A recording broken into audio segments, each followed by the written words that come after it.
उपस्थित सर्व पत्रकार मित्रांचं मी या पत्रकार परिषदेच्या निमित्तानं स्वागत करतो। आज उद्याच्या 2026 मध्ये 15 जानेवारीला होणाऱ्या पुणे महानगरपालिकेच्या निवडणुकीच्या निमित्तानं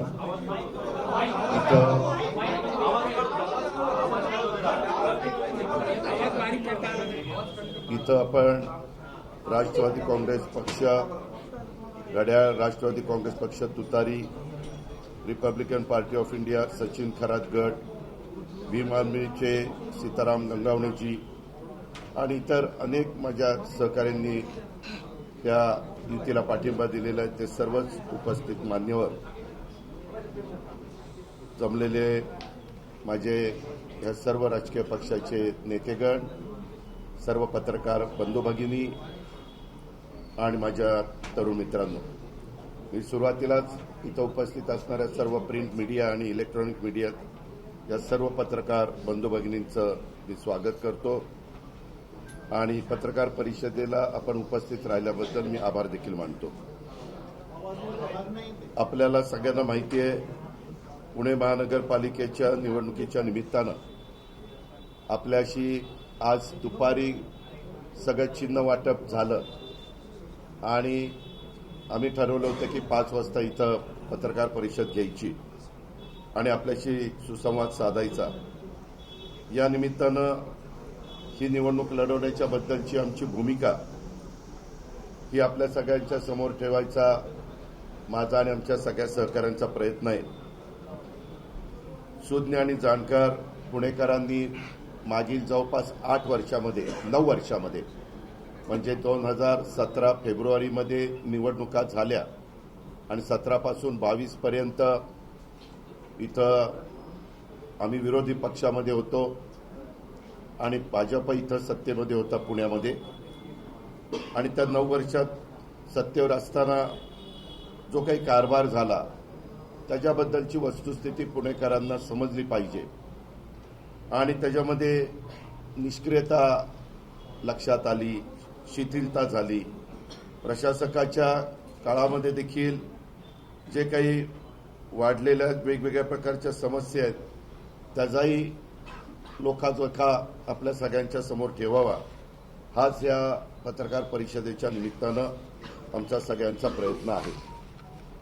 आज जो काही नागरी सुविधा, मी आपल्या पत्रकार मित्रांना सांगेन की नेहमी मतदार भारत देशातला लोकसभेच्या निवडणुकीच्या निमित्तानं देशाची सूत्र पंतप्रधान बनवत असताना मतदार वेगळा विचार करतात। विधानसभेच्या निवडणुकीच्या निमित्तानं देखील मतदार राज्याचा विचार करतात, ज्या राज्यात निवडणुका आहेत आणि त्या पद्धतीनं मतदान करतात। आणि नगरपालिका, महानगरपालिका ह्यामध्ये जिल्हा परिषद, तालुका पंचायत ह्यामध्ये तिथली भौगोलिक परिस्थिती, तिथं ज्या राजकीय पक्षांचे जे काही सत्ता होती त्यांनी केलेला कारभार, जे विरोधी पक्षामध्ये असतात ते पुन्हा तिथं येण्याच्या करता प्रयत्न, अशा प्रकारचं साधारण या स्थानिक स्वराज्य संस्थांच्या निवडणुकीच्या निमित्तानं चालू असतं। आता मागे आपल्याला सगळ्यांना माहिती आहे की 5 वर्ष ज्या राजकीय पक्षाकडे इथली सत्ता होती पुणे महानगरपालिकेची, तिथं पिंपरी चिंचवड महानगरपालिकेमध्ये तर मी अनेक वर्ष 25 वर्ष तिथं कारभार केला। त्या शहराचा कसा चौफेर विकास झाला हे आपल्या बहुतेक पत्रकार मित्रांना माहिती आहे। तिथं काही कठोर भूमिका आम्हाला घ्यावी लागली, काही ठिकाणी वेगवेगळे निर्णय घ्यावे लागले, परंतु शहराच्या सर्वांगीण विकासाच्या करता ते सगळं करण्याचा प्रयत्न आम्ही तिथं केला। इथं देखील आमच्या ताब्यामध्ये काही काळ महानगरपालिका होती तेव्हाही आम्ही सुरुवात केली। मला आठवत आहे त्यावेळेस डॉक्टर मनमोहन सिंगजी पंतप्रधान असताना आणि प्रशांत जगताप महापौर असताना ती मेट्रोच्या भूमिपूजन इथं झालं। त्यावेळेस देशाचे पंतप्रधान नरेंद्र मोदी साहेबच आलेले होते, कारण ते देशाचे पंतप्रधान होते। पण हा प्रकल्प मागे त्या ठिकाणी मंजूर करण्यात आलेला होता आणि नंतर त्याला गती देण्याचं काम हे सातत्याने आम्ही सगळेजण केंद्रामध्ये पाठपुरावा करून, राज्यामध्ये पाठपुरावा करून, राज्यामध्ये देखील राज्याची जी जबाबदारी आहे ती जबाबदारी पार पाडत आजपर्यंत आपण इथपर्यंत पोहोचलेलो आहे. आत्ताही मध्ये तुम्ही बातम्या बघितल्या असतील की आपल्या इथं आणखी मोठ्या प्रमाणावर पुणे आणि पिंपरी चिंचवडच्या परिसरामध्ये मेट्रो सर्व दूरपर्यंत नेण्याच्या करता आणि वाहतुकीची कोंडी सोडवण्याच्या करता तो एक प्रयत्न. वाहतुकीची कोंडी सोडवण्याच्या करता 2-3 प्रकार करावे लागतात. एक म्हणजे रस्ते रुंद करावे लागतात, ग्रेड सेपरेटर करावे लागतात, फ्लायओव्हर करावे लागतात, डबल फ्लायओव्हर करावे लागतात, किंवा मेट्रोची लाईन टाकत असताना जसं नागपूरला करण्यात आलेले खाली वाहतूक होत असती रोडवर, त्याच्यावर 6 लेन करून तिथनं वाहतूक आपण करतो आणि त्याच्यावर मग मेट्रो चालती. अशाही पद्धतीचा प्लॅन आपण काही भागामध्ये हा केलेला आहे. ह्या सगळ्या गोष्टी होत असताना जसं पिंपरी चिंचवडचं योग्य नियोजन करून आम्ही तुलनात्मक पुण्यापेक्षा तिथले वाहतुकीच्या दृष्टिकोनातनं रस्ते रुंद झालेले असल्यामुळं आणि ह्या सगळ्या गोष्टी केलेल्या असल्यामुळं तिथं आपल्याला फरक जाणवतो. पुण्यामध्ये एक हाती सत्ता इथं भारतीय जनता पक्षाकडे आली आणि त्यावेळेस जवळपास आम्ही सरकारमध्ये काम करत असताना फार वेगळा विचार करून, लॉंग टर्मचा विचार करून काही धोरणं आखलेली होती. त्याच्यामध्ये मेट्रो असेल, त्याच्यामध्ये रिंग रोड. तुम्हाला आठवत असेल त्या काळामध्ये रिंग रोडची किंमत मला आठवत आहे, मी त्याचा पाठपुरावा करत होतो आणि अवघी 10,000 कोटी रुपयाची होती. आता तो रिंग रोड जवळपास 40,000 कोटीपर्यंत त्या ठिकाणी पोहोचलेला आहे. आत्ता कुठं आता त्याची टेंडर वगैरे झालेली आहे, ते काम पूर्णत्वाला जाईल. परंतु एकंदरीतच त्या काळामध्ये आपल्या इथं आपण वरसगाव, पानशेत, खडकवासला, टेमघर, नंतर भामास्केटचं पाणी आपण आणलं आणि ते पाणी आणत असताना खाली नदीला खूप खराब पाणी आपण सोडतो.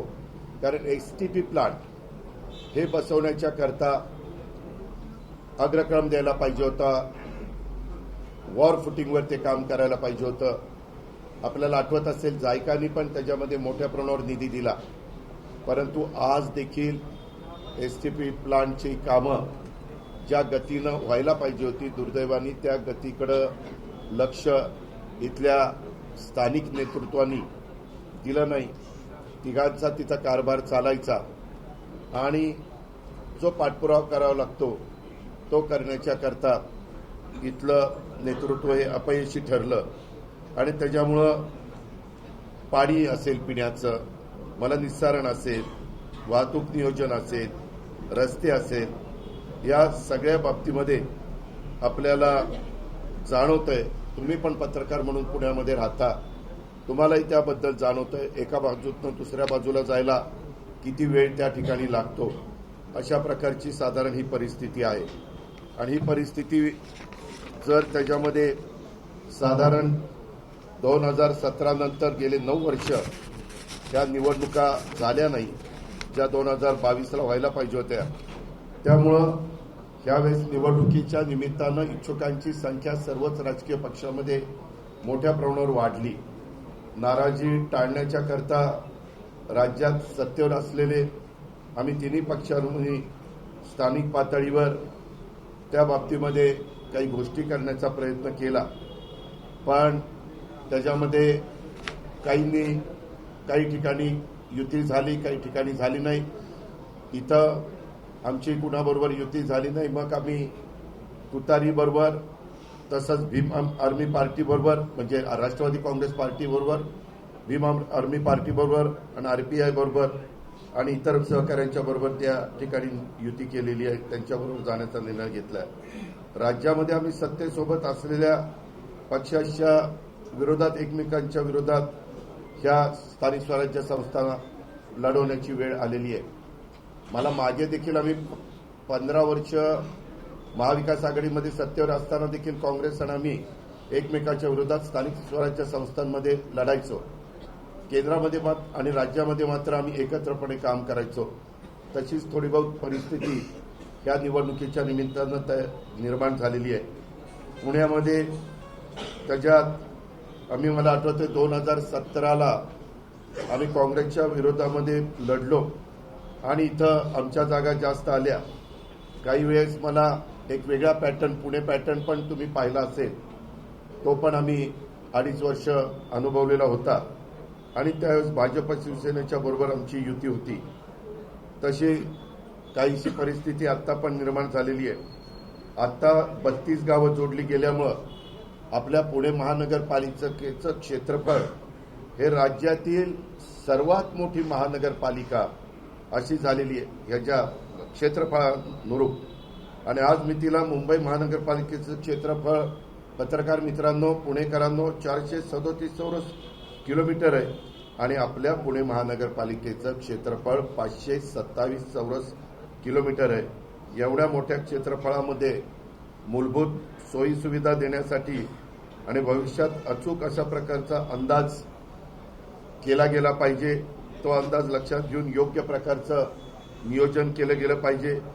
या केलेल्या नियोजनाची अतिशय कालबद्ध पद्धतीनं अंमलबजावणी केली पाहिजे. या सगळ्या अत्यंत महत्त्वाच्या गोष्टी आहेत आणि या तिन्ही गोष्टी मागील 9 वर्षामध्ये त्याचा अभाव असलेला पदोपदी त्या ठिकाणी जाणवतंय. निधीची कमतरता नसताना मी बघितलं इथं पुरेशा ठेवी आपल्या पुणे महानगरपालिकेमध्ये असताना निव्वळ दूरदृष्टीच्या अभावामुळं आणि प्रशासनावर नियंत्रणाच्या अभावामुळं मोठमोठ्या घोषणा होऊन देखील सर्वसामान्य पुणेकर नागरिकांची समस्या कमी होण्याच्या ऐवजी त्या वाढलेल्या आहेत. 9 वर्षामध्ये महानगरपालिकेच्या अर्थसंकल्पीय तरतुदीच्या रकमा जर पत्रकार मित्रांनो पाहिल्या तर 73,000 कोटी रुपये खर्च झाल्याचं दिसून येतं. परंतु झालेला खर्च पाहता नागरिकांना सोयी सुविधा ज्या उपलब्ध व्हायला पाहिजे होत्या महानगरपालिकेच्या वतीनं, त्याच्यात महानगरपालिका काही यशस्वी झाल्याचं दिसून येत नाहीये. हे चित्र फार वेगळं आपल्याला पाहायला मिळतंय. वाहतुकीच्या समस्येमध्ये केल्या जाणाऱ्या सर्वेक्षणामध्ये टॉम ट्रॅफिक सर्व्हे हा एक प्रमाणित सर्व्हे समजला जातो सध्या. आणि त्या टॉम ट्रॅफिक सर्व्हेमध्ये जगातील 501 शहरांचा अभ्यास केलेला आहे. 2024च्या सर्व्हेमध्ये सर्वात 501 जगातली जी शहर आहे त्याच्यात खराब ट्रॅफिकची अवस्था असणारे जर लक्षामध्ये घ्यायचं म्हटलं तर ट्रॅफिकची चांगली अवस्था नव्हे तर ट्रॅफिकची अत्यंत खराब अवस्था असणाऱ्या शहरामध्ये पुण्याचा क्रमांक 4था लागतोय. म्हणजे 10 किलोमीटर प्रवास करण्याकरता जगात सर्वात जास्त वेळ लागणारी जी शहर आहेत त्यामध्ये जगात पहिलं, दुसरं, तिसरं इतर शहर आहेत, परंतु 4थाच क्रमांक आपल्या पुण्याने पटकावलेला आहे. पुण्याचा वेग 10 किलोमीटरला 33 मिनिटं 22 सेकंद. जगाने दखल घ्यावी एवढी पुण्याची गती ही कमी झालेली आहे. त्याला काही कारण आहे.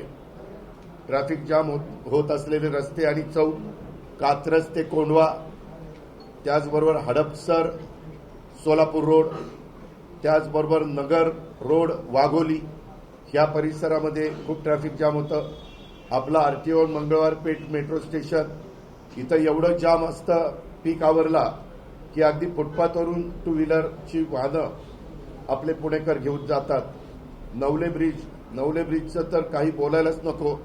मी मधी देखील एका भाषणामध्ये बोललेलो होतो. पीएमसीचे सर्व्हिस रस्ते सगळीकडे कामं अर्धवट आहेत. सिंहगड रोड फ्लायओव्हर हे चुकीचं डिझाईन झालंय. आता मेट्रोमुळे परत तोडफोड त्याच्यामध्ये करावी लागणार आहे. मागे तुम्हाला आठवत असेल आपल्या विद्यापीठाच्या समोरचा एक फ्लायओव्हर होता, तोही आपल्याला काढावा लागला पुढच्या 50 वर्षाचा विचार करता. वारजे पूल हाही तिथं ट्रॅफिक प्रचंड गर्दी होते. दशभुजा गणपती चौक ते कर्वे रोड इथं प्रचंड गर्दी होते. त्याचबरोबर बाणेर आणि चांदणी चौक ह्याच्यामध्ये तुम्ही जर बघितलं तिथं प्रचंड ट्रॅफिक आणि आपल्या नागरिकांचा वेळ खूप वाया जातो. वाघोलीतील जैन वसतिगृह बकोरी फाटा ते बकोरी रस्ता इथं एक प्रचंड मोठ्या प्रमाणात ट्रॅफिक जाम होतं आणि घोरपडी रेल्वे क्रॉसिंग या पुण्याच्या वाहतूक नियोजनासाठी Pune urban traffic management authority या नावाने एक प्राधिकरण विभागीय आयुक्ताच्या अध्यक्षतेखाली अस्तित्वात आलेलं आहे आणि पुण्यातील वाहतुकीचा खोळंबा कमी करण्याच्या दृष्टीनं त्यांनी उपाययोजना शोधायच्या आणि त्याची अंमलबजावणी करायची हे प्राधिकरणाचं काम आहे. पालकमंत्री या नात्यानं प्राधिकरणाच्या बैठकीतील निर्णयांची माहिती मी घेत असतो त्यावेळी असं लक्षात आलंय की मंजूर विकास आराखड्यातील अनेक डीपी डेव्हलपमेंट प्लॅन रस्त्यांची कामं महानगरपालिकेने केलीच नाही आणि ही कामं रखडण्यामागचं कारण भूसंपादन करण्याच्या करता येत असलेल्या अडचणी हे आहे. अशा मिसिंग लिंक भूसंपादन करून पूर्ण केल्या आणि आराखड्यातील सर्व डीपी रस्ते पूर्ण वापरासाठी सुरू केले तर 50% वाहतुकीचा प्रश्न सुटणार आहे. पण त्याच्याकरता प्रचंड इच्छाशक्तीची गरज आहे. यावर्षी जवळपास 200 कोटीची तरतूद होऊन देखील अजून कोणतंही काम झालेलं नाहीये. आराखड्यात 1384 किलोमीटर लांबीचे रस्ते विकसित करणं आवश्यक आहे. आज रोजी पत्रकार मित्रांनो, पुणेकरांनो, फक्त 425 किलोमीटर लांबीचे रस्ते पूर्ण रुंदीनं विकसित झालेत. या कामातील जी मंद वेग आहे त्याच्यामुळे वाहतुकीच्या समस्येत वाढ झालेली आहे. आणि आज रोजी महानगरपालिकेची रस्त्याची स्थिती काय आहे तर डीपी आणि आरपी प्रमाणे रस्त्याची लांबी 1384 किलोमीटर आहे. पूर्ण रुंदीनं विकसित रस्ते 425 किलोमीटर आहे. पूर्ण रुंदीनं विकसित न झालेले रस्ते 500 किलोमीटर आहे आणि अविकसित रस्ते ज्याला आपण मिसिंग लिंक म्हणतो ते 459 किलोमीटर आहे. शासन स्तरावर पुणे रिंग रोडची मी साधारण दर 15 दिवसांनी आढावा बैठक घेतो. मुख्यमंत्री महोदय पण महिना 2 महिन्यामध्ये त्याची बैठक घेतात. नाशिक फाटा ते खेड म्हणजे राजगुरुनगर आणि हडपसर ते यवत, तळेगाव, चाकण, चक्रापूर, शिक्रापूर या रस्त्यांच्या रुंदीकरणाच्यासाठी आम्ही केंद्रीय मंत्री नितीन गडकरी साहेबांच्याकडे पाठपुरावा करतोय. मागं जसं चांदणी चौकामध्ये त्यांनी मनावर घेतल्यानंतर तिथलं ट्रॅफिक कमी होण्याच्या करता त्याला मोठा निधी गडकरी साहेबांच्याकडनं मिळण्याच्या करता मदत झाली आणि यामुळं पूर्ण समस्या सुटणार नाही. पण पुणे शहरातले 2044 किलोमीटर लांबीचे रस्ते खड्डेमुक्त आणि दर्जेदार करण्याचं, त्याचप्रमाणे मंजूर आराखड्याप्रमाणे डीपी आणि आरपी रस्त्याचं भूसंपादन करून पूर्ण करण्याची जबाबदारी पालिकेची असते. दुर्दैवाने 9 वर्षाच्या काळात निधी केवळ खड्डे दुरुस्ती आणि तात्पुरती डागडुजी याकरता वापरला गेला आणि निधी खर्च करून देखील समस्येच्या मुळाशी न गेल्यामुळं त्यानुसार उपाययोजना न केल्याच्या गंभीर समस्या झालेल्या आहेत. पत्रकार मित्रांनो, तुम्हाला आश्चर्य वाटेल की निधी होता 2020-21 मध्ये अंदाजपत्रकातील तरतूद 151 कोटी, खर्च झाला फक्त 69 कोटी. 21-22 ला तरतूद 108 कोटी, खर्च झाला 81 कोटी. 22-23 मध्ये 163 कोटी निधीची तरतूद, खर्च झाला 115 कोटी. 23-24 ला 390 कोटी तरतूद, खर्च झाला 210 कोटी आणि 24-25 ला 317 कोटीची तरतूद, खर्च झाला फक्त 182 कोटी. म्हणजे 1130 कोटीची तरतूद या 5 वर्षात असताना खर्च फक्त 858 कोटी झाला. म्हणजे जवळपास फक्त 55% पैसे खर्च झाले. म्हणजे पैसे असताना पण त्याच्यामध्ये प्रशासन कमी पडलं. त्याच्यामध्ये जे कुणी जरी मुदत संपली असली तरी जे तिथलं कारभार बघायचे ती कारभारी लोक तिथं कमी पडली. त्याच्यामुळं पुणेकरांना खड्ड्याला सामोरं जावं लागलं. अनेक पुणेकरांच्या मान मोडणारे सगळे खड्डे पालिकेने बुजवलेच नाही. खूप जणांना त्याचा त्रास सहन करावा लागला. या कठोर उपाययोजना करून पाठपुरावा करून भूसंपादन करणं या सगळ्या गोष्टी तुम्हाला आठवत असेल. पुण्याच्या आपुलकीपोटीच माझ्यासारख्या कार्यकर्त्यांनी गणेश खिंड रस्त्यावर विद्यापीठ चौक ते आरबीआय रुंदीकरण 45 मीटर 10 पदरी रस्ता आम्ही तो पाठपुरावा करून घेतला. एमएससीबीची जागा मिळत नव्हती, ती पण बिल्डिंग एमएससीबीची आम्ही ताब्यात घेतली आणि तिथं रस्ता रुंद केला. केंद्र सरकारची एनआयसी संस्था इथंही कायद्याने त्यांची जागा पण ताब्यामध्ये घेतली आणि जुना पुणे मुंबई रस्ता पण तुम्हाला माहिती 21 मीटरचा 42 मीटर आम्ही मागच्या काळामध्ये त्या ठिकाणी आपण करून दाखवला. कात्रज रोड कोंढवा रोडचं टेंडर 2018ला निघालं, परंतु 6 वर्ष झाली तरी कात्रज कोंढवा रोड पूर्ण काही झालेलं नाहीये. खराडी चौक, मुंडवा चौक पालिकेच्या मागे लागून रुंद केला, परंतु केशवनगर मांजरी रस्ता अजून रुंदच नाहीये. मुंडवा चौकात फ्लायओव्हरचा करण्याची गरज आहे.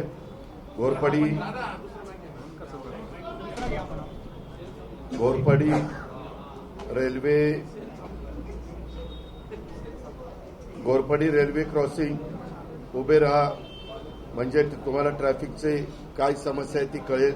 घोरपडी ते मुंडवा चौक रस्त्याची खड्ड्यांनी चाळत झालेली आहे. डिवायडरमध्ये झाडं झुडपं वाळून गेलेली आहेत. मेट्रो खाली डिवायडरचा अक्षरशः कचरा कुंड्या त्या ठिकाणी झालेला आहे. एअरपोर्ट रस्ता लोहगाव विमाननगर भागात प्रचंड वाहतुकीची कोंडी ही झालेली आहे.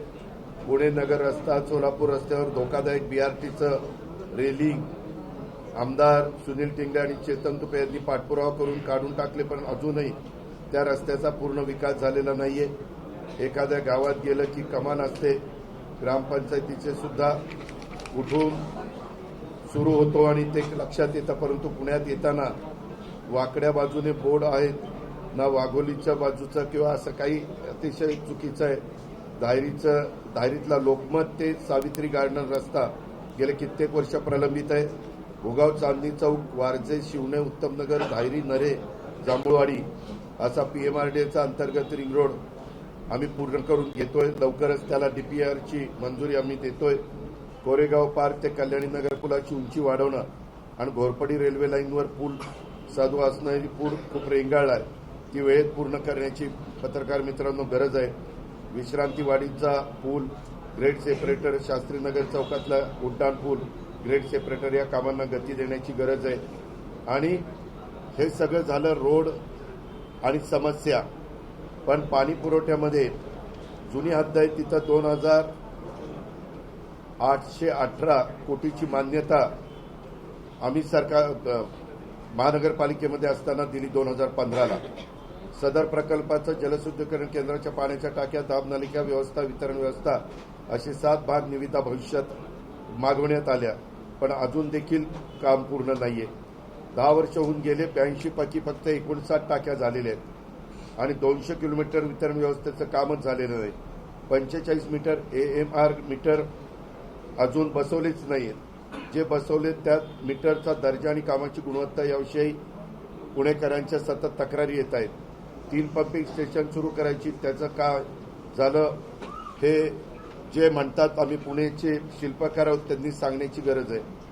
पुणे शहरात 24/7 अशी पाणी पुरवठा घोषणा 2017ला केली गेली, त्याची कोणतीही पूर्तता झाली नाही.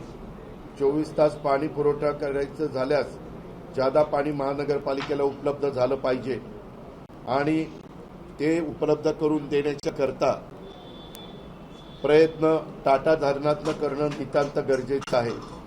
अशा या सगळ्या परिस्थितीत काम केलं तरच पाणी प्रश्न सुटू शकतो. आणि आज पण आम्ही ज्यावेळेस आढावा घेतो, म्हणजे मला कधी जलसंपदा मंत्री सांगतात की बाबा दादा तुम्ही 22-23 TMC पाणी पुण्याला घेता, परंतु त्यातलं बरंचसं पाणी वाया जातं. पुण्याच्या पॉप्युलेशनचा विचार करता माणसी 150 ते 1.25 लिटर पाणी मिळालं पाहिजे, पण ते 300च्या घरात जातं. तरी पुणेकरांना अनेक भागामध्ये टँकरनी पाणी घ्यावं लागतं. अनेक सोसायट्यांच्या सतत तक्रारी असतात. ह्याचं नियोजन शून्य कारभार असल्यामुळं हे सगळं घडतंय. ही पण वस्तुस्थिती पुणेकरांनी पत्रकार मित्रांनी ध्यानामध्ये घेतली पाहिजे. पुण्यामधल्या सूस, औंध, पाषाण, बाणेर, बावधन, म्हाळुंगे या परिसरात पाण्याचा प्रश्न नजीकच्या काळामध्ये सुटण्याच्या करता टाटाचं मुळशी जे धरण आहे तिथनं पाणी घेण्याची गरज आहे. त्याकरता आम्ही सतत प्रयत्न करतोय. मी पण टाटाबरोबर एक मीटिंग घेतली, मुख्यमंत्र्यांच्या स्तरावर मुख्यमंत्र्यांनी पण मीटिंग घेतलेली आहे आणि त्यांना जेवढं ते वीज तयार करतात त्याच्याऐवजी ते वीज आपण दुसरीकडनं त्यांना उपलब्ध करून द्यायची, तेवढं पाणी आपण घ्यायचं असं त्याच्यामध्ये प्रस्ताव आपण दिलेला आहे. आज बाणेर, बालेवाडी, सेगड रोड, धायरी, वाघोली, कोंढवा, महमदवाडी इथे पाण्याचे टँकर प्रचंड मोठ्या प्रमाणावर आपल्याला सगळ्यांना पाहायला मिळत आहेत आणि त्याच्यामुळं आमच्या पुण्यातल्या बहिणींना भगिनींना मायमाऊलींना शहरात राहून पाण्याच्या करता वणवण ते करतायत. ही वेळ अक्षरशः ह्या नाकारतेपणामुळे आलेली आहे. पुणे महानगरपालिकेमध्ये 15 वॉर्ड ऑफिसेस आहेत. 41 प्रभागात घनकचरा आणि स्वच्छता आणि कचरा संकलन सुमारे 18.5 लाख मिळकती त्याच्यामध्ये नोंदल्या गेल्यात. एकूण कचरा आपला आहे 2600 मेट्रिक टन, ओला कचरा 1000 मेट्रिक टन, सुका कचरा 1600 मेट्रिक टन आणि C&D वेस्ट म्हणजे त्याला कन्स्ट्रक्शन आणि डिमोलेशन वेस्ट म्हणतात ते आहे 700 मेट्रिक टन. जिकडं तिकडं आपल्याला कचऱ्याचे ढीग बघायला मिळतात. इथं अनेक ठिकाणी आपल्याला पण वाईट वाटतं कारण पुणे एक विद्येचं माहेरघर, सांस्कृतिक शहर अशा पद्धतीचं मात्र तिथं पालिकेची कचरा प्रक्रिया करण्याची क्षमता नाही आहे आणि नागरिकांनी 100 रुपये 500 रुपयाच्या पावत्या फाडायला लावतात. 1000 टन ओला कचरा रोज तयार होतो पण त्यातला 200 मेट्रिक टन कचऱ्यात प्रोसेस करायची क्षमता आज इथं नाही आहे. आणि जो C&D म्हणजे कन्स्ट्रक्शन अँड डिमोलेशनचा जो कचरा आहे तो रोज 700 मेट्रिक टन आणि त्यातला 600 मेट्रिक टन जरी प्रोसेस येणार असेल तरी क्षमता मात्र 250 मेट्रिक टनाचीच आहे. म्हणजे 350 मेट्रिक टन C&Dचा राडारोडा जातो कुठं? पुणे सातारा हायवेला जा, बाणेरपासून बावधन अगदी कात्रजपर्यंत हायवेला दोन्ही बाजूला तुम्हाला कचरा आणि राडारोड्याचे ढीग पाहायला मिळतील. आपलं लोहगाव वाघोली आहे तिथंही हीच अवस्था आहे. कोंढवा NIBM रोड सगळीकडे नुसता कचरा पडलाय. 7000 महानगरपालिकेचे सफाई कर्मचारी आहेत. 5350 ठेकेदारांचे लोक काम करतात. पत्रकार मित्रांनो जवळपास 12350 एवढे सफाई कर्मचारी पुण्याच्या रस्त्यावर सकाळी कुणाला दिसले तर मला कॉल करून सांगा. 12350 जर लोक काम करतात तर ते दिसले पाहिजेत ना रोडवर. परंतु पुणेकरांचा संयम आता सुटलाय आणि मला रोज शेकडो पुणेकर भेटतात आणि सांगतात दादा पुण्याला स्वच्छ करा. पुणेकर मिळून सगळे मिळून यावर्षी पालिकेला कचरा नक्कीच स्वच्छ करतील असं मला निश्चितपणे वाटतंय. STPच्या बद्दल मित्रांनो एवढं या भीमा नदीचं पाणी खराब झालेलं आहे. कचरा प्रोसेसिंग तेच सांडपाण्याच्यावर आहे. मैला पाणी शुद्धीकरण पुणे शहरामध्ये जुन्या हद्दीत 444 MLD, नव्याने समाविष्ट गावं 11 139 MLD आणि 23 जी गावं आहेत त्याचं 97 MLD असं 980 दशलक्ष लिटर मैला पाणी रोज निर्माण होत आहे. आणि आपल्या पालिकेची शुद्धीकरणाची क्षमता ही किती आहे तर पत्रकार मित्रांनो पुणेकरांनो ती फक्त 477 MLD आहे. म्हणजे जवळपास आज 9 मैला पाणी शुद्धीकरण STP केंद्रापैकी 6 केंद्र जुने आहेत आणि रोज साधारण 500 दशलक्ष लिटर एवढं सांडपाणी हे पुणेकरांचं नदी नाल्यांमध्ये आणि विहिरीमध्ये अशा पद्धतीने ते सोडलं जात आहे आणि अक्षरशः इथल्या नागरिकांच्या जीवाशी ते खेळलं जात आहे. पुणेकरांनी जमीन कचरा टाकून आणि पाणी सांडपाण्यानं आपण पुणेकरांची जमीन दूषित करतोय. आज 2012 ते 17 मध्ये आम्ही खराडीचा 40 MLD, मुडव्याचा 45 MLD, विठ्ठलवाडीचा 32 MLD, बाणेरचा 30 MLD, Naidu हॉस्पिटलच्या तिथला 115 MLD अशी 265 MLD क्षमता 5 वर्षात वाढवली.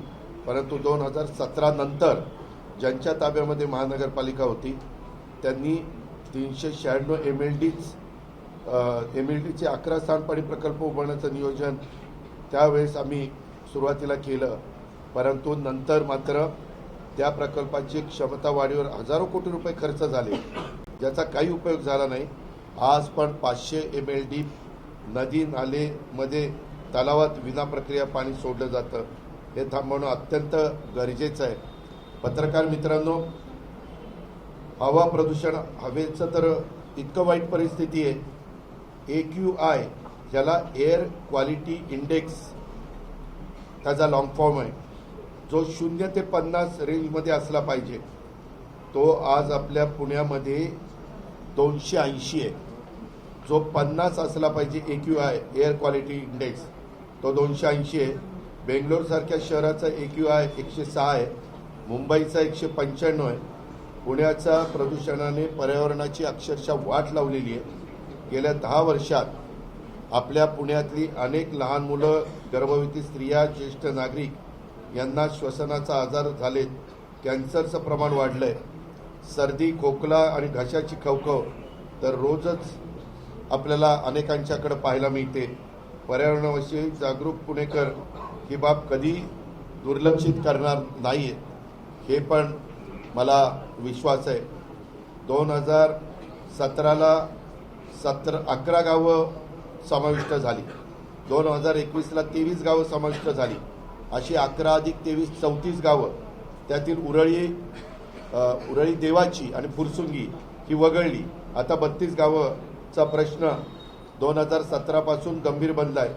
त्याच्यामध्ये टॅक्स लावायला, गोरगरिबांची घरं पाडायला पालिका खूप ॲक्टिव्ह आहे. पण तिथले रस्ते, तिथला पाणी पुरवठा, तिथला कचरा, तिथलं सांडपाणी, तिथलं स्ट्रीट लाईट अशा मूलभूत सुविधा पुरवणारी सत्ताधारी हे अपयशी ठरलेले.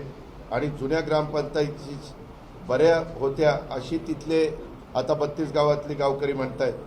2018 ते 26 या 9 वर्षामध्ये 394 कोटी फक्त तिथं खर्च केले गेले. 394 कोटी आणि त्यात खर्च फक्त 84 कोटी झालाय. म्हणजे 9 वर्षात एका गावाला मिळाले 2 कोटी. म्हणजेच फक्त 25 लाख दरवर्षी त्या गावाला मिळत आहेत. आता पत्रकार मित्रांनो, पुणेकरांनो, तुम्ही सांगा, लोगाव, वाघोली, उंडरी, धायरी अशा मोठ्या गावांच्या मध्ये एका वर्षाला एवढा कमी निधी मिळाला तर काय रस्ते होणार, काय तिथं खड्डे बुजवले जाणार. अक्षरशः तिथं जिजिया कराची आठवण येते. आम्ही सातत्याने तिथं चर्चा करतो की बाबा तो कर कमी करा.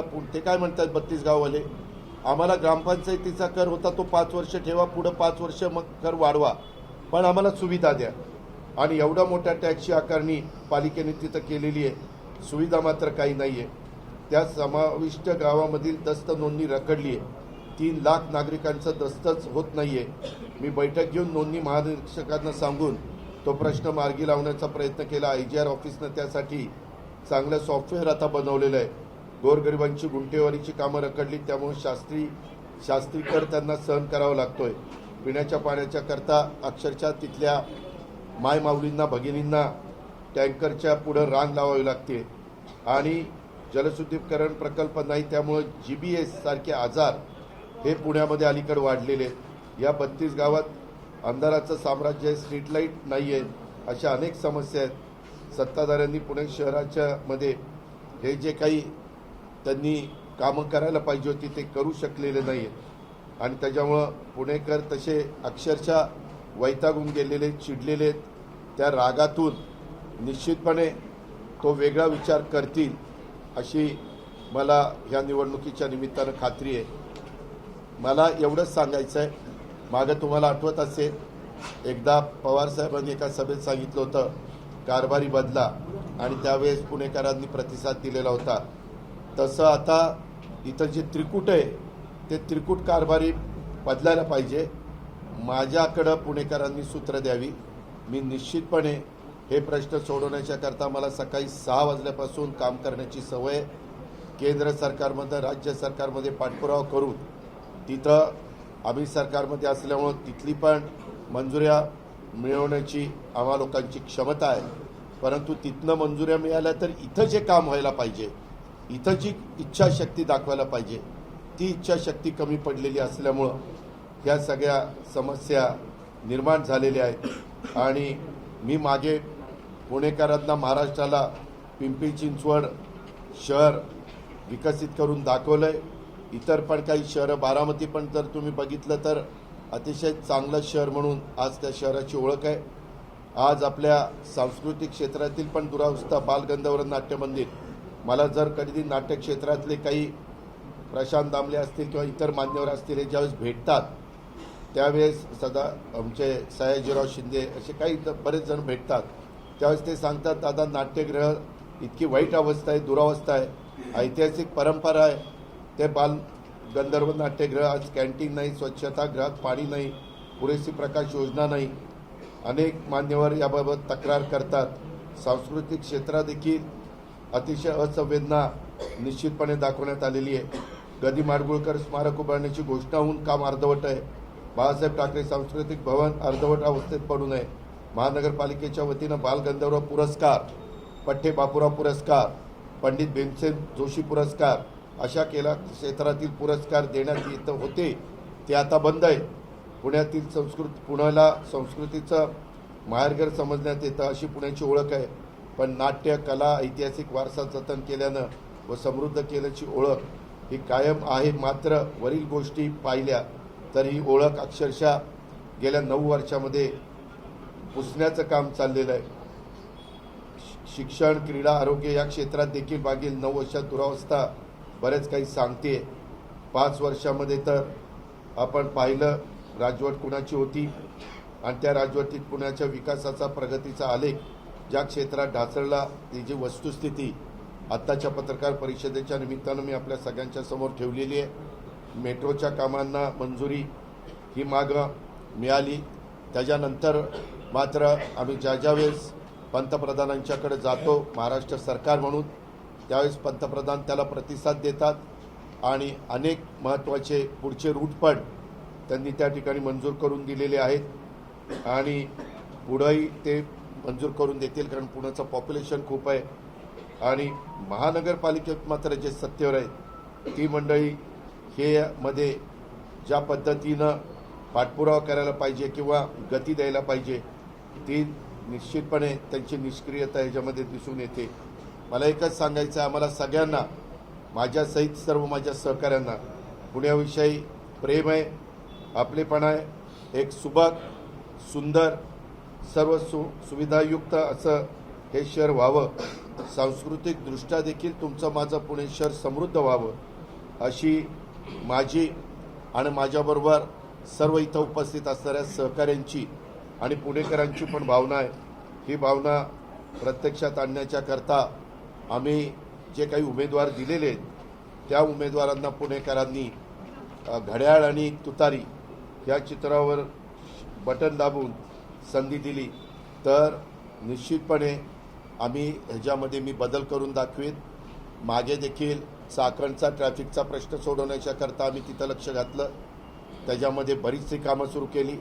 हिंजवडीचा पण ट्रॅफिकचा प्रश्न सोडवण्याच्या करता पाण्याचे कसं सगळं तुंबलेलं होतं ते आपण बघितलं. तिथं पण अंडरग्राऊंड ड्रेनेज आणि बाकीच्या ज्या काही ठिकाणी नवीन इमारती बांधल्यामुळं ते ओढे नाले अडले गेलेले होते, ते सगळे आम्ही मोकळे केले. काही ठिकाणी इमारती पण तिथं पाडल्या. आणि हे सगळं होत असताना मला पुणेकरांना आवाहन करायचं आहे की येत्या 2-3 दिवसात मी व्हिजन डॉक्युमेंट्स देखील पुणेकरांच्या समोर ठेवणार आहे. आत्ता मी साधारण गेल्या 8-9 वर्षामध्ये ज्यांच्या हातात पुणे शहराची सूत्र होती त्यांनी काय अवस्था केली ते आपल्यासमोर ठेवण्याचा प्रयत्न केलेला आहे. आणि पुढं आम्ही काय करू पाहतोय हे आम्ही दाखवण्याचा प्रयत्न करणार आहे आणि आम्ही करून दाखवलं आहे. काही शहरांचा मी उल्लेख केला. आम्ही हे सगळं करत असताना सहज भेट आणि काम थेट अशी कार्यशैली आमची राहणार आहे.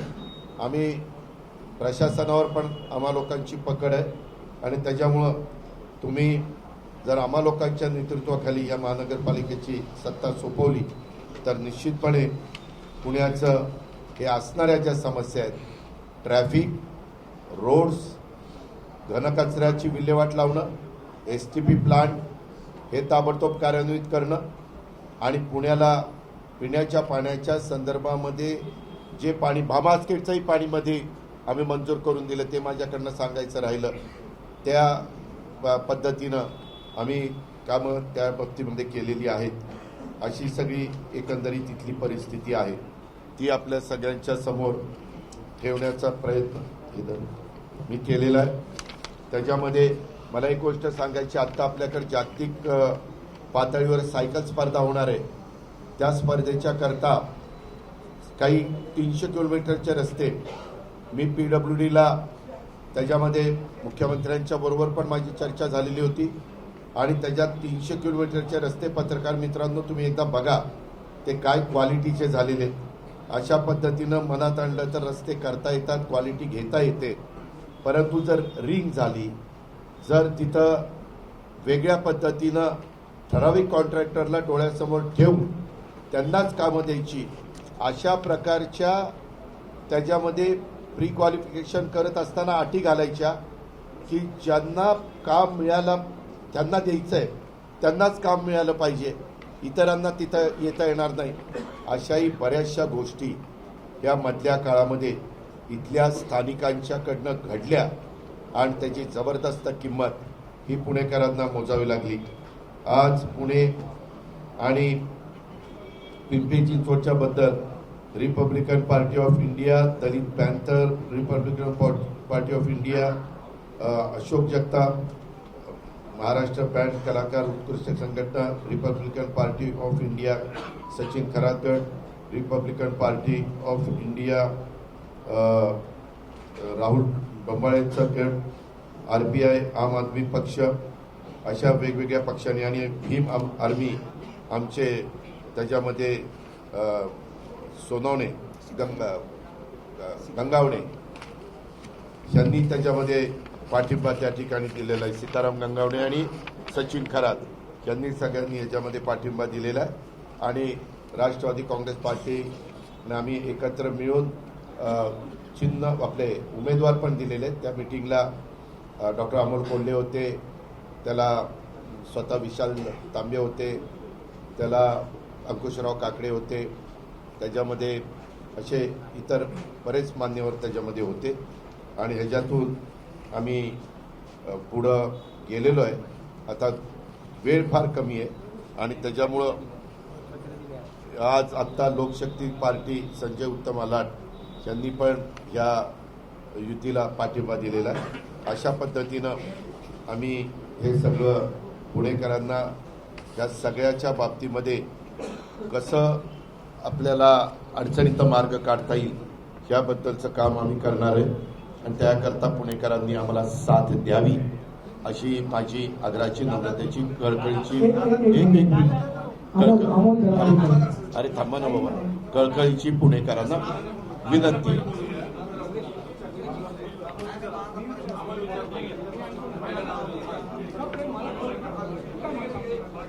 हा बोला.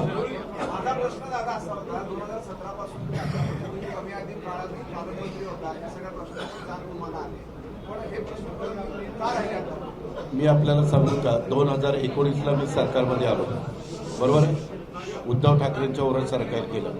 पत्रकार मित्रांनो तुम्हाला आठवत असेल त्यावेळेस मी दर शुक्रवारी किंवा शनिवारी पुण्यामध्ये पुणे, पिंपरी चिंचवड आणि पुणे जिल्हा पालकमंत्री असल्यामुळं कोरोनाच्या बद्दल इथं जे काही काम करायला पाहिजे होतं ते आम्ही काम केलं. त्यावेळेस पुणे महानगरपालिकेमध्ये देखील लोकनियुक्त बॉडी होती आणि पिंपरी चिंचवडला पण लोकनियुक्त बॉडी होती. परंतु त्याच्यामध्ये राजकारण न आणता सरकार म्हणून आमचं वॅक्सिन देण्याचं जे काम होतं, ऑक्सिजन देण्याचं काम होतं, व्हेंटिलेटर्स देण्याचं काम होतं, जम्बो हॉस्पिटल उभे करण्याचं काम होतं, डॉक्टर्स देण्याचं काम होतं, त्याच्यामध्ये रेमडेसिवीर, त्यावेळेस रेमडेसिवीर ते खरं चुकीचं होतं पण सगळे रेमडेसिवीर मागायचे, ते देण्याचं काम होतं, ॲम्ब्युलन्स देण्याचं काम होतं. त्या सगळ्याच्या बाबतीमध्ये मी कुठंही त्या 2.5 वर्षात कमी पडलो नाही ना. मी माझं काम पालकमंत्री म्हणून मी त्या ठिकाणी केलं. शेवटी बॉडी आत्ता देखील मी पालकमंत्री आहे, पण तिथं जी बॉडी असते त्यांनी पण तसे ठराव केले पाहिजे. आपण जे काही मंजूर केलेलं आहे केंद्राने किंवा राज्यांनी ते राबवण्याच्या करता तिथं पण स्पीड घेतला पाहिजे. तिथं पण टेंडर काढताना पारदर्शकपणे टेंडर निघालं पाहिजे. त्याच्यामध्ये कुठंतरी कोणतरी कॉन्ट्रॅक्टर डोळ्यासमोर ठेवून टेंडर निघता कामा नये, ह्या गोष्टी कराव्या लागतात.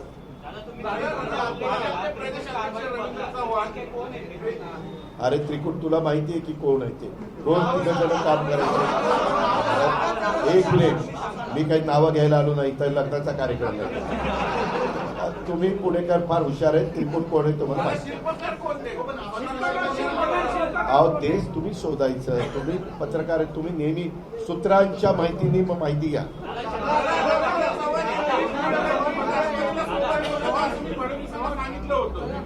हो का, रवींद्र चव्हाण एका महत्वाच्या पक्षाचे अध्यक्ष, त्यांनी काय भूमिका मांडावी हा त्यांचा सर्वस्वी अधिकार आहे, तो त्यांना आहेच. मुख्यमंत्रीपद आणि गृहमंत्रीपद आमच्याकडे आहे असं चंद्रकांत दादा. मी कुठं नाही म्हणलं. केंद्रात पण देशाचे पंतप्रधान नरेंद्र मोदींच्या नेतृत्वाखाली सरकार चांगलं चाललेलंच आहे. राज्यात पण नाही, आम्ही मी पुण्यामध्ये आणि पिंपरी चिंचवड पुरतं बोलतोय. मी राज्य सरकारचं बोललेलोच नाही, केंद्र सरकारचं बोललेलोच नाही. उलट केंद्राकडनं आम्ही वेळोवेळी गेल्यानंतर ज्याला मंजुऱ्या देतात त्या मंजुऱ्या ते देतात. इथली अंमलबजावणी, इथली जी काही कार्यवाही करण्याचं काम असतं त्याच्याबद्दल मी बोलतो.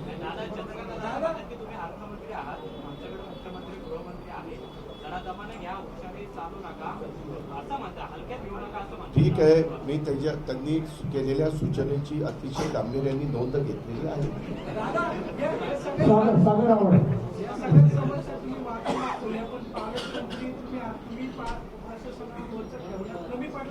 अरे महानगरपालिका माझ्या ताब्यात नाही ना बाळा. एक मिनिट, महानगरपालिकेची अंमलबजावणी ही महानगरपालिका करत असते. अरे थांब ना बाबा, तू कशाला मध्ये बोलतो?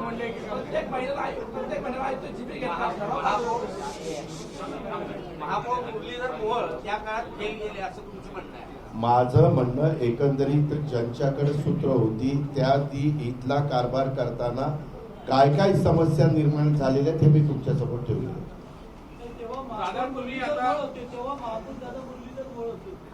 अरे जे कोणी असतील ते मला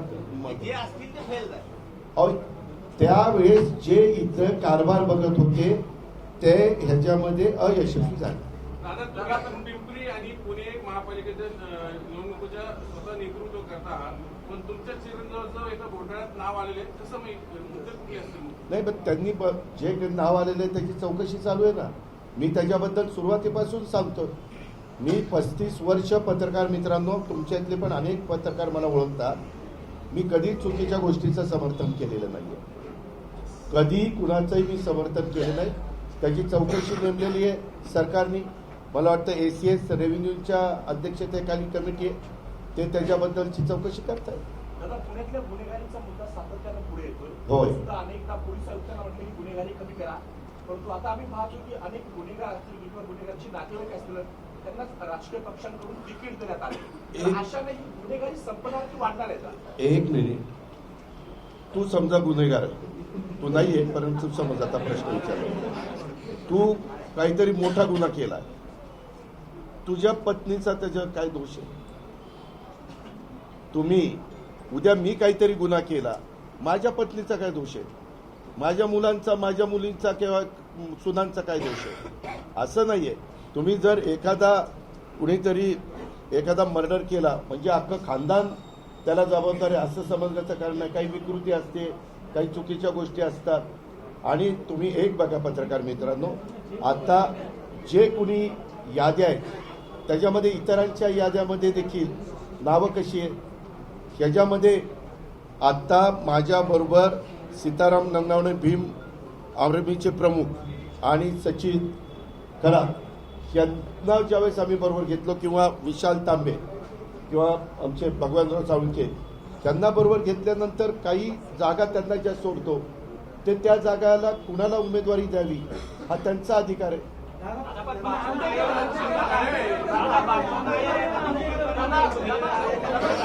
मग मी त्याच्यामध्ये माझ्या पक्षाची उमेदवारी दिलेली नाही. ऐका मी सांगतो ना, त्याच्याबद्दल सांगतो ना. अरे मी तेच सांगतो रे बाबा की त्या संदर्भामध्ये सचिन खरातांनी आणि सीताराम नंगावणेंनी सांगितलं की आमचं चिन्ह हे त्या ठिकाणी पोचायला वेळ लागेल, आम्हाला आमचे जरी उमेदवार असले तरी कड्याचं चिन्ह द्या. हे असं अनेक निवडणुकीमध्ये RBI आठवले साहेबांच्या बरोबर आम्ही युती करायचो त्यावेळेस तसं व्हायचं. इतर पण वेगवेगळे राजकीय पक्ष ज्यावेळेस बरोबर घेतले जातात त्यावेळेस असं अंडरस्टँडिंग असतं.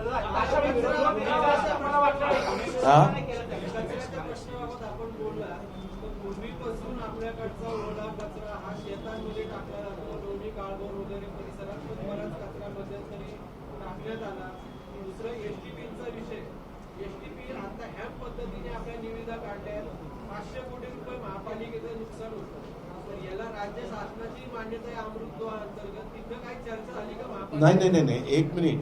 एकदा कुठल्याही महानगरपालिकेला नगरपालिकेला निधी ज्यावेळेस एखाद्या प्रकल्पाच्या करता द्यावा लागतो त्यावेळेस लोकल बॉडी म्हणून तो अधिकार त्यांचा त्या बॉडीचा असतो, नगराध्यक्ष आणि ते नगरसेवक किंवा महापौर आणि स्टँडिंग कमिटी चेअरमन आणि त्यांची बॉडी असं असतं. प्रशासक काळात झालेले आता अजून मान्यताच मिळाली. तुम्हाला आत्ता जरी प्रशासक असलं तर कोण महानगरपालिका, तुमचं तर फार बारकाईनं सगळीकडे लक्ष असतं. चौकस तुमची बुद्धी आहे, चौकस तुमच्या नजरा असतात. त्याच्यावर कोण कारभार करतंय तेही आपल्याला माहिती आहे.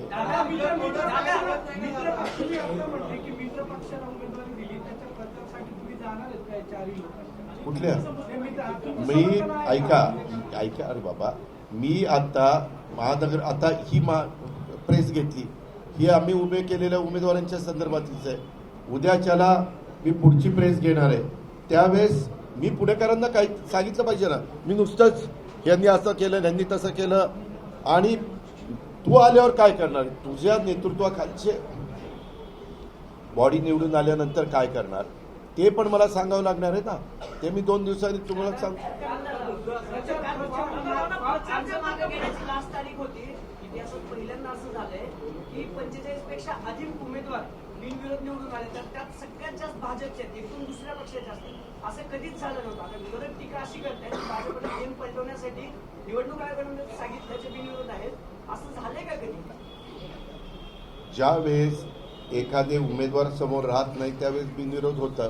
उमेदवार ठेवायला सगळ्यांनाच मुभा आहे ना, त्याला कुणी अडवलंय? आपल्या पक्षाचा एक उमेदवार माघार घेतली त्याच्यामुळे भाजपचा एक नगरसेवक बिनविरोध झालेला आहे. तर पक्षाला कल्पना होती का ते? नव्हती. मग काय कारवाई वगैरे चालली, नोटीस दिलेली आहे. 15 तारखेच्या नंतर कारवाई करतो.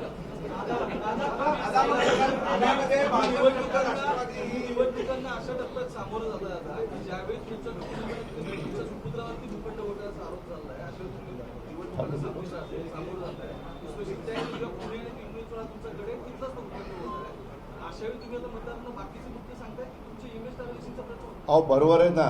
आता बहुतेकांना कळलेलं आहे तिथं व्यवहारच झालेला नाहीये ना. ती जागा विकताही येत नाही, घेताही येत नाही, त्याचा कागदच होत नाही. हे तर सिद्ध झाले सरकारची जागा आहे, त्याच्यामध्ये फसवणूक झालेली आहे. त्याच्याबद्दलची चौकशी होऊन काय फसवणूक झाली का, कुणी मुद्दाम केलंय का आणखीन काय केलंय ते त्या ठिकाणी होईल. त्याची जशी चौकशी झाली तसं जिनेंद्रच्या बाबतीमध्ये देखील तुम्हाला माहिती काय झालंय ते.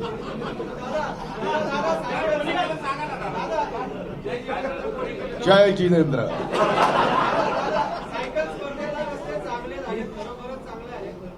आभारी आहे. पुणे महापालिकेने 75 किलोमीटरचे रस्ते केले. म्हणजे पुणे महापालिकेच्या आधी फक्त 132 कोटी खर्च झाला आणि 3 वर्षात 402 कोटी खर्च होऊन खड्डेच होते पुणेकरांच्या खात्यात. त्याच्यात भ्रष्टाचार झाला की त्याला आपण म्हणून अनास्था आहे. हे का मी त्यावेळेस हे जे काही जागतिक स्तरावरच्या स्पर्धा होत असताना आमच्या मुख्यमंत्र्यांचं त्याला पंतप्रधान महोदयांना बोलवण्याचा प्रयत्न आहे. कारण जागतिक स्पर्धा आहे, त्या जागतिक लेवलची सायकल स्पर्धा आहे. त्यावेळेस आमच्या लक्षात आलं की जो रूट ठरवलेला आहे तो आपल्या पुण्याच्या ग्रामीण भागातल्या मुळशी, मावळ, भोर अशा वेगवेगळ्या भागातनं तो पुरंदर, बारामती अशा वेगवेगळ्या भागातनं तो रूट आहे, दोन्ही शहरं. त्यावेळेस आमच्या लक्षात आलं की आता हे वॉर फुटिंगवर करावं लागेल. त्यावेळेस सीएम साहेबांनी आम्ही ठरवलं एकत्रपणे पुणे कॉर्पोरेशनचं पुणेनी करायचं, पिंपरी चिंचवड कॉर्पोरेशनचं पिंपरी चिंचवडनी करायचं आणि बाकीचं जे त्याला PWDनं निधी द्यायचा. आणि मग तो मान्यता मी घेतल्यावर सीएम साहेबांना सांगितलं की ह्याच्यामध्ये रहाणे म्हणून एक नवीन चीफ इंजिनियर आलेले, त्यांना सांगितलं की ह्याच्यामध्ये कुठंही गडबड होऊन देऊ नका, इतक्या बेस्ट क्वालिटीचे रस्ते आपण सगळे मिळून करू, इथं अजिबात कुठला राजकीय हस्तक्षेप मी होऊन देणार नाही. मी राजकीय हस्तक्षेप होऊन देणार नाही. तुम्हाला रितसर जे काही तुमच्या नियमाने असेल ते टेंडर प्रोसिजर राबवा आणि तुम्हाला जे उत्तम ज्यांच्याकडे रेडी मिक्सर प्लांट अरे मिक्सर ते असेल त्यांना तुम्ही द्या, आणि ज्यांची क्वालिटी चांगली आहे त्यांनी तसं दिलं. मुभा दिल्यानंतर काय झालं हे आपण बघा. रेट पण व्यवस्थित. फक्त स्पेसिफिक प्रश्न आहे, मग यापूर्वी भ्रष्टाचार होत होता की अनास्था? त्याच्यामध्ये दोन्ही गोष्टी झाल्या. अनास्था पण झाली, रिंग पण झाली. प्री क्वालिफिकेशनच्या करता काही अशा अटी टाकल्या गेल्या की ज्याला मला काम द्यायचंय त्यालाच कसं काम मिळेल, अशा गोष्टी झालेल्या आहेत. दादा, पुणे ही सर्वात मोठी महापालिका झालेली आहे असं तुम्ही आता म्हणाला. भौगोलिकदृष्ट्या भौगोलिक भौगोलिक. त्याच्या विभाजनाबद्दल तुमचं काय? मी मागे एकदा मुख्यमंत्र्यांना बोलून दाखवलं की आपल्याला पुढं 50 वर्षाचा पुण्याच्या परिसराचा विचार करता 2 महानगरपालिका कराव्या लागतील. एक हडपसरच्या बाजूला तिकडचे एक, आणि इकडे एक चाकण, आणि तो सगळा परिसर आहे ना, चाकण, राजगुरुनगर वगैरे, तो सगळा आळंदी वगैरे त्या म्हणजे नदीच्या पलीकडच्या भागात तिकडं एक, कारण तेवढं पॉप्युलेशन झालेलं आहे तिथलं. आणि तसं इकडं पण उरळी कांचन, लोणी काळभोर, वाघवस्ती, मांजरी आणि तो सगळा जो टापू आहे त्या भागामध्ये. कारण एवढं मोठं भौगोलिक क्षेत्र जे कंट्रोल करणं देखील अवघड आहे. त्यापेक्षा त्याच्यात 2 अजून केल्या तर, आणि मी काही अधिकाऱ्यांना सांगितलेलं आहे की पुढच्या 5-10 वर्षांनी कधी असं वाटेल त्यावेळेस साधारण त्याची तयारी आधी करावी लागते UD अर्बन डेव्हलपमेंट डिपार्टमेंटला. तशा प्रकारच्या सूचना मी संबंधित वरिष्ठ अधिकाऱ्यांना दिलेल्या. आता तुम्ही आता पाण्याचा उल्लेख केला. पाणी किती, महानगरपालिका किती आणि काय प्रॉब्लेम आहे तुम्हाला माहिती आहे. तेवढं हा विषय तुम्ही बघितलेला आहे. Tanker mafia. दुसरी गोष्ट याच्यामध्ये अशी आहे, पुणेकरांचं पाणी ओव्हर पळवलं, आणि जी वॉटर इंडस्ट्री पुण्यामध्ये नव्याने निर्माण झालेली आहे, पाण्याच्या जाहिराती सुद्धा होतात की पाणी प्या म्हणून, पण हे पाणी नेमकं पळवते कोण? हे तुम्हालाही टँकर माफिया कोण आहेत, काय आहेत हे सगळं माहिती आहे. त्याच्यामध्ये लँड माफिया आहेत, टँकर माफिया आहेत. अलीकडं आता तुम्ही मगाशी पुढे विचारलं, मी खरंच सांगतो, पालकमंत्री म्हणून माझी जेवढी जबाबदारी आहे तेवढी पार पाडायला मी कमी पडत नाही. ज्यावेळेस इथं कोयता गँग आणि ते गाड्या फोडतात ना, स्कूटर, लाईट मोटर व्हेकल, त्यावेळेस मी CPना विचारलं की तुम्हाला काय पाहिजे.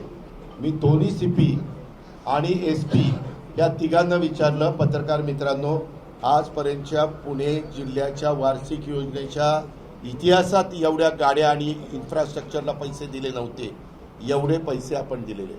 मी त्यांना म्हणालो की तुम्हाला जे जे काही लागतंय या सगळ्याला आळा बसवण्याच्या करता ते सगळं देण्याची तयारी. मध्ये मुख्यमंत्र्यांनी एका कार्यक्रमामध्ये आम्ही ठरवून पोलीस स्टेशन मंजूर करून दिले, स्टाफ मंजूर करून दिला. आम्ही आमची जबाबदारी जी आमच्यावर आहे ती आम्ही जबाबदारी पार पाडतो.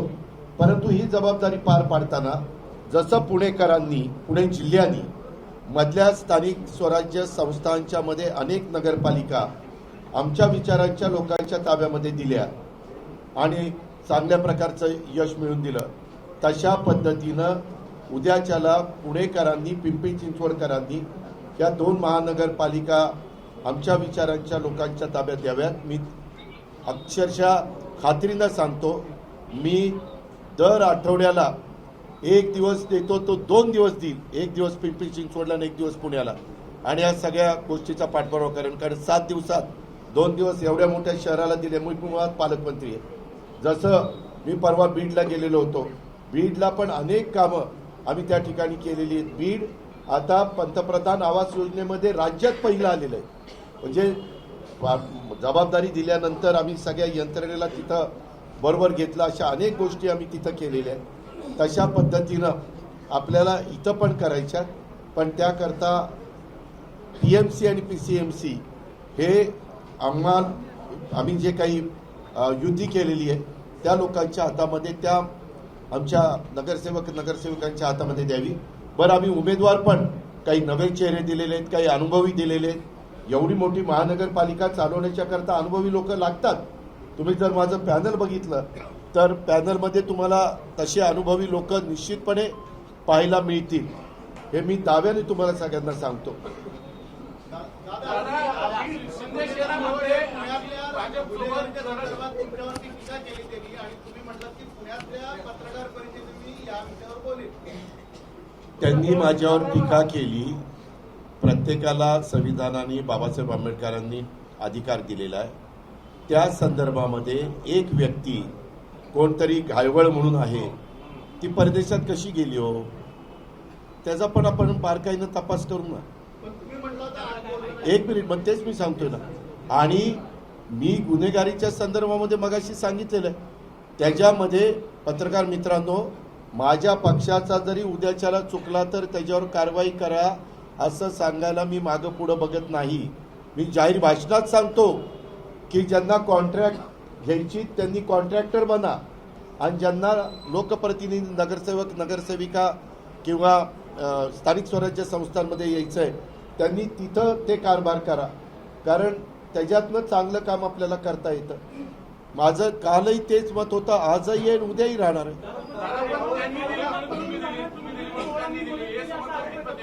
माझा आरोप नाही, मी आपल्या आठवण केली. जय जनेंद्र म्हणलं की तुमच्या मनात काय येतं त्याला मी काय करू.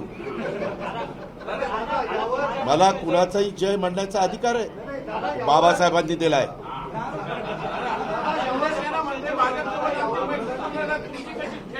कुणाची शिंदे सेनेमध्ये आमची भाजपसोबत मैत्रीपूर्ण लढत, कारण आम्ही एकत्र आहोत महायुतीत. तुमची कशी थेट असेल? आमची केंद्रात आणि राज्यात तिथं आम्ही एकत्र आहोत. इथं आमची थेटच लढत आहे, थेटच आहे. उगीच काहीतरी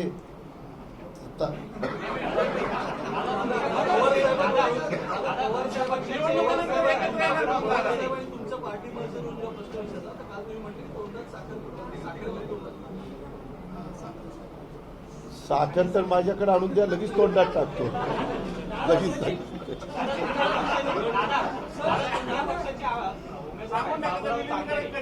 बाबुराव तांगडे यांच्या पदावर गुन्हा दाखल झालेला आहे. मतदारांना मतदार याद्या घेऊन आमिष दाखवलं जात होतं. तेव्हा का मला ते रात्री कळलं, मी माहिती घेतली, त्याच्यामध्ये पोलिसांच्याकडे तक्रार अशी आली, 10ला प्रचार बंद होतो, 10च्या नंतर देखील प्रचार चालू होता, अशा पद्धतीची काही तक्रार आली.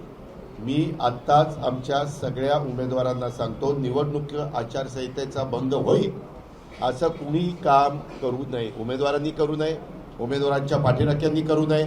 आमचे जे सगळे पक्ष आहेत वेगवेगळे, त्या पक्षाच्याही कार्यकर्त्यांनी, नेत्यांनी कुणी करू नये. हे तर माझं पहिल्यापासूनचं म्हणणं आहे. तुम्हाला भेटायला आलं त्यांनी आरोप केले. कोण? कल्याणी कोण? आंबेडकरांची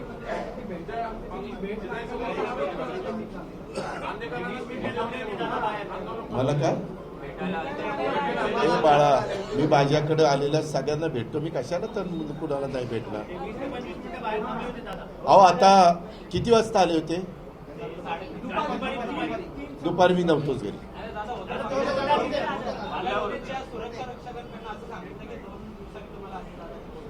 नाही, एक मिनिट. हे प्रत्येक मी सकाळी काही पत्रकार मित्रांना घेऊन बसलो होतो, जवळपास 2 तास त्यांच्याशी खेळीमेळी घालवले. निवडत नाही, आता ते वैभवनीची यादी दिली, त्यांना बोलवलं. त्याच्यामध्ये राहिलेले पण बोलवील ना, त्याच्यामध्ये माझ्या एकावरती जबाबदारी टाकली, राहिलेला नाही बोलवील. आता आपल्याला नेहमीच एकमेकाची गरज लागते. आणि काय होतं, माझ्या कामाच्या व्यापात मी पण सकाळी 6ला ज्यावेळेस कामाला लागतो, मी पत्रकारांना काय म्हणतो, गो मला माझं काम करू दे. काही कामात रमतात, काही पत्रकारांच्या मध्ये गप्पा मारण्यात रमतात, काही आणखीन काही मध्ये रमतात. आता काय प्रत्येकाचं वेगवेगळे, पण मला कुणाचा अनादर करायचा नाही. त्यांचा गैरसमज झालेला असेल तर मी उद्या पण माझे बरेच कार्यक्रम सकाळी 7 वाजल्यापासून आहेत, त्याच्यामुळं मी त्यांना भेटीन, काय त्यांचं म्हणणं आहे ते जाणून घेईन. कारण मी शेवटी लोकप्रतिनिधी आहे, पालकमंत्री आहे, प्रत्येकाचं म्हणणं जाणून घेणं माझं कर्तव्य आहे. अरे बाबा, मग तसं कसंच गडी जमणार नाही. अरे कसं गडी जमणार नाही. लढाई आहे तिथं आमची आणि त्यांचीच आहे ना, तिसरं कोणी नाहीच आहे ना. त्याच्यावर ते तरी येतील किंवा आम्ही तरी येऊ.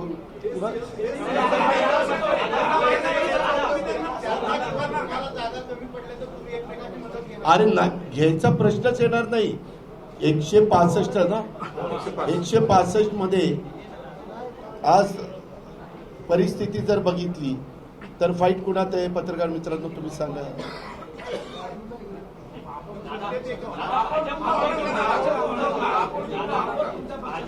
आम्ही महापौर करण्याकरताच हे सगळं करतोय.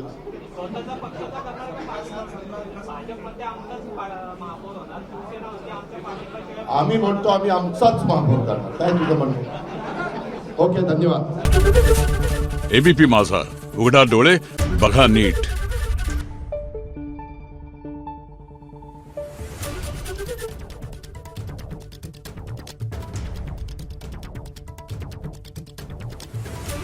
Thank you.